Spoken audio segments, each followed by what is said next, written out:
Dan, drage učenice i učenici. Evo nas u još jednom online satu povijesti gdje ćemo nastaviti priču o Osmanlijama, odnosno ovaj put ćemo se zadržati na 100-godišnjem obrambenom ratu kojeg smo vodili protiv Osmanlija. Što ćete vi danas raditi? Izdvojit ćete sličnosti i razlike povijesnih grbova Hrvatske, naravno na temelju povijesnih izvora, procijenit ćete značaj Kliške tvrđave, objasniti ulogu Petra Kružića, analizirati tijek Sigetske bitke i opisati tijek bitke kod Siska, te klasificirati posljedice osmanskih osvajanja na prostor Hrvatske prema nekoj osobnoj važnosti. Za početak idemo se mi prisjetiti što smo do sad radili. Pričali smo o tome kako je Osmansko carstvo dobilo ime po prvom sultanu Osmanu. Govorili smo također prva utvrda koju su dobili na upravljanje je bila utvrda Cimpe 1351. godine. Govorili smo kako su nakon toga osvojili ubrzo Bugarsku, došli do Srbije. Govorili smo o tome kako je pao Carigrad 1453. I pričali smo zadnji put o dvije izuzetno teške bitke, bitci na Krbavskom polju i bitci na Mohačkom polju, koje su uvelike obilježile što Hrvatsku, a što to mađarsku povijest. Sad, kao što znamo, u bitci na Mohačkom polju tadašnji mladi vladar je tragično poginuo i postavilo se pitanje tko će biti novi vladar. Neki su bili za ugarskog velikaša Ivana Zapolju, a drugi su bili pak za austrijskog nadvojvodu Ferdinanda Habsburškog. Zapolja se tako okrunio krunom Svetog Stjepana, a Ferdinand se nakon njega proglasio kraljem, čime je Zapoljinu krunidbu u biti učinio nevaljanom. Sad, da bi učvrstio svoj položaj kao kralj, Ferdinand je morao učvrstiti općenito položaj u Hrvatskoj i zbog toga dolazi do sabora u Cetinu 1527. godine, odnosno vrlo brzo nakon bitke na Mohačkom polju. Ferdinand je tu svašta obećao. Od toga da će držati i plaćati 1000 konjanika, 200 pješaka, do toga da će dati 800 konjanika velikašima, na granicama će staviti vojnike, opskrbit će gradove oružjem, streljivom i poštivat će sva prava i povlastice Hrvatskog kraljevstva. Da ne kažem da su hrvatski velikaši ovim obećanjima bili oduševljeni, toliko da su se odlučili da će Ferdinand Habsburški sigurno biti novi vladar. I to su ovjekovječili u tom istom saboru u Cetingradu. Par dana nakon toga, slavonsko plemstvo, ono koje se nije slagalo s time da Ferdinand Habsburški bude novi vladar, u Dubravi je za kralja izabralo Ivana Zapolju. I sad imamo jedan problem. Imate na mjestu vladara više ne kao prije jednog, nego imate dva vladara, što je pak dovelo do velikog građanskog rata koji je trajao čak 11 godina. I na koncu je Zapolje priznat kraljevski naslov, ali samo na onom dijelu Ugarske koje on posjedovao, a on se mora odreći svih prava na Slavoniju, Hrvatsku i Dalmaciju. Time je Ferdinand Habsburški postao zakoniti vladar. Na tom istom saboru potrebljena je jedna diploma na kojoj se nalazi konkretno 7 pečata. 6 je pečata hrvatskih velikaša, a ovaj u sredini Vanja je hrvatski državni pečat. Vaš je zadatak idući. Promotrit ću vam malo hrvatski državni pečat koji je upotrebljen na diplomi Cetingradskog sabora, odnosno ovdje sam vam izvukla da bolje vidite, se ovdje jako teško može razlučiti o čemu je riječ. I pokušajte ovaj pečat usporediti s današnjim grbom Republike Hrvatske. Koliko se ovaj pečat razlikuje od današnjeg grba Republike Hrvatske i to zapišite u vaše bilježnice. Nakon toga mi još možemo pričati o tome kakav je Ferdinand bio vladar. Odnosno, time što je on postao vladar, prestala je postojati personalna unija između Hrvata i Mađara, ali nastala je nova personalna unija. Ipak Ferdinand to nije baš tako gledao. Odnosno, od personalne unije uskoro je on stvorio realnu uniju. Napravio je da naše zemlje i druge neke zemlje ovise o Beču i time više nismo povezani osobom zajedničkog vladara, nego s više poslova smo mi bili povezani. A konkretno je li Ferdinand bio dobar vladar možemo vidjeti iz idućeg izvora. Na trenutak ćete zaustaviti ovu video lekciju kako biste pročitali izvor koji se ovdje nalazi i pokušajte mi odgovoriti na jedno pitanje u vaše bilježnice. Je li kralj Ferdinand održao obećanja koja je dao u Saboru? Je li se on stvarno toga striktno držao?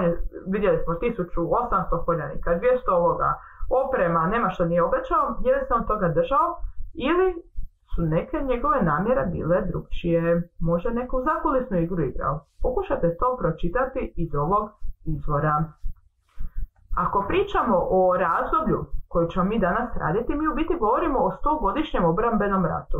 Odnosno od 1493. godine do 1593. godine je točno 100 godina prošlo, a od nekad velike Hrvatske ostali su ostaci ostataka.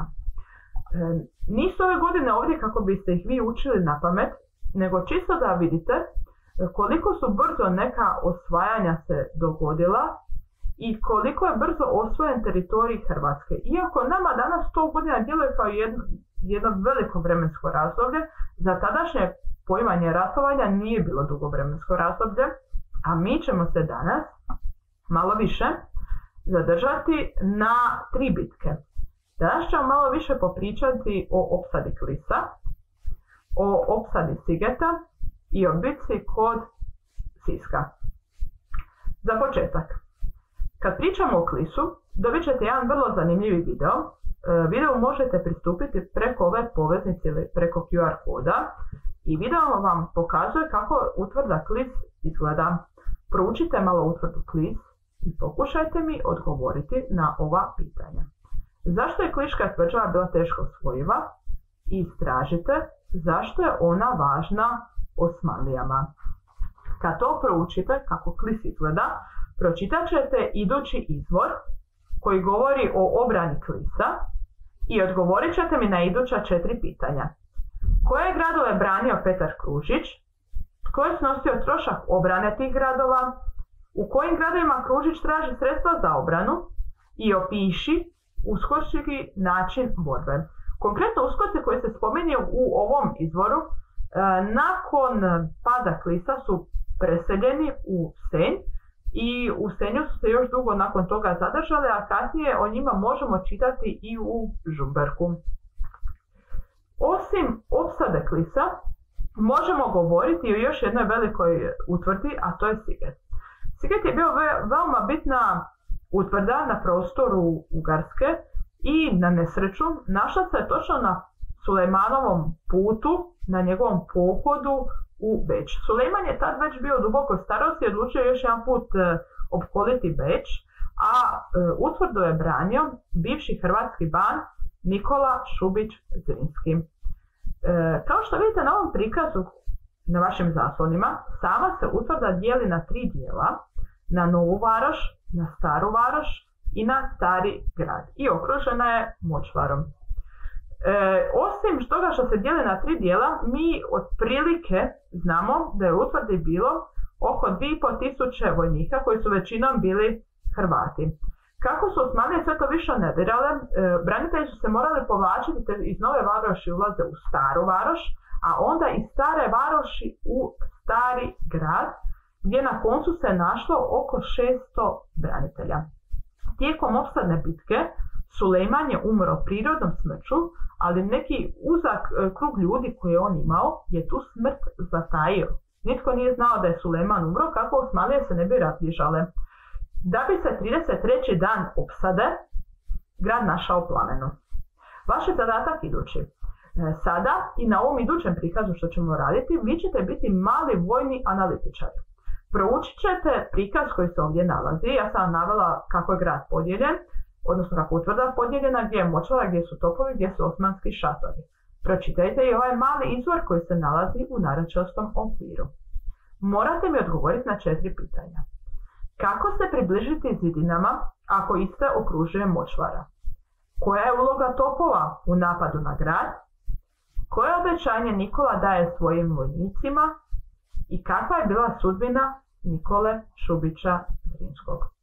Pokušajte ovo odgovoriti. Što biste vi recimo da ste sudjelovali tada u Sulejmanovoj vojsci, kako biste vi prešli tu močvaru, što biste vi napravili da dođete do bedema. Dobro promislite ova 4 pitanja. Također za one koji žele znati više, mogu mi odgovoriti na ovo pitanje: koja se poruka šalje uređenjem parka prijateljstva između nekad sukobljenih naroda? Inače, o parku prijateljstva možete malo više dobiti na poveznici koja se ovdje nalazi ili putem QR koda, a park prijateljstva, kao što vidite, ima dvije izuzetno velike biste. Jedna je Sulejmana Veličanstvenog, a druga Nikola Šubića Zrinskog. I zašto je bilo bitno napraviti park prijateljstva nekad naroda koji ne da se nisu slagali, nego su bili ljuti neprijatelji? I zašto o tome danas pričamo i je li to danas bitno? Malo o tome promislite za one koji žele znati više. Osim bitke kod Sigeta, imamo još jednu bitku, a to je bitka kod Siska, koja je zadnja u onom nizu na crti vremena 1593. godine. Vi ćete opet ovdje biti mali vojni analitičari i vidjet ćemo što biste vi napravili i možete li odgonetnuti što se to dogodilo u bitci kod Siska. Proučite prikaz koji vam ovdje nudim, a ja sam na njemu označila gdje su bili osmanski šatori, gdje je utvrda Sisak, gdje je osmanska vojska, a gdje je hrvatska vojska. I pročitajte izvor koji se nalazi u zelenom okviru. Kad to proučite i pročitajte, odgovorite mi na iduća 4 pitanja u vaše bilježnice. Koji bi hrvatski ban mogao biti autor ovog izvješća o obrani Siska? Istraži o kojem je osmanskom paši riječ u izvoru, kakva je sudbina Osmanlija opisana u izvoru, te kako je slika 17. stoljeća prikazao organizaciju banovih četa, a kako osmanskih četa. Kako su bile organizirane jedne, a kako su bile organizirane druge čete. Pokušajte mi odgovoriti na ova 4 pitanja. Tko je na kraju bio pobjednik u toj bitci pored Siska?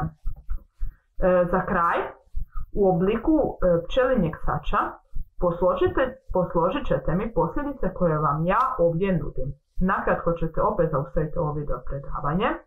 Na vrhu ćete staviti posljedicu koja vam je najbitnija, a na dnu ćete staviti posljedicu koja je najmanje bitna.